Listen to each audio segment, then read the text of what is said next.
चला तर रामकृष्ण हरी मंडळी, दुपारी ना खरं तर हा कालचा व्हिडिओ आहे. दुपारी वरई केली पण मला काय माहीत खाऊच नाही वाटली.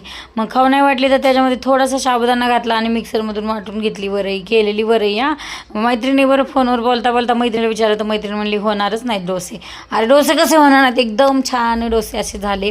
इतके छान झाले की शिवमला बी ते खायचा मोह आवडला नाही. मग खूपच सारं तूप टाकलं आणि शिवमला खूप सारं तूप लावून दह्यासोबत डोसे खायला दिले. आणि खरं सांगू, इतके छान क्रिस्पी झाले होते ना, शिवमने परत मागून खाल्ले. आणि शिवमला लय आवडे की दरवेळेस व्हिडिओमध्ये तर टी व्ही घ्यायची त्याला लयच आवडे. तर माझा एकटीचा उपास आहे पण ह्यांना नाही ना. मग ह्यांना बटाट्याची रस्सेवाली भाजी केली, कोथिंबीरची गड्डी आणली होती शिवमने, ती निवडून फ्रीजमध्ये स्वच्छ करून ठेवली, कारण मग चालती ना खूप दिवस. आता तुम्हाला माहिती आहे ना आमच्याकडे मांजर आणलेलं आहे, तर तुम्ही कमेंटमध्ये सांगितलं ना की मांजराचं नाव काय ठेवावं. तसं आम्ही एक विचार केलेला आहे. शिवमला श्री नाव आवडलेलं आहे. मग आता अजून तर काही ठेवलेलं नाही आहे, पण कसं वाटतं कमेंटमध्ये सांगा. आणि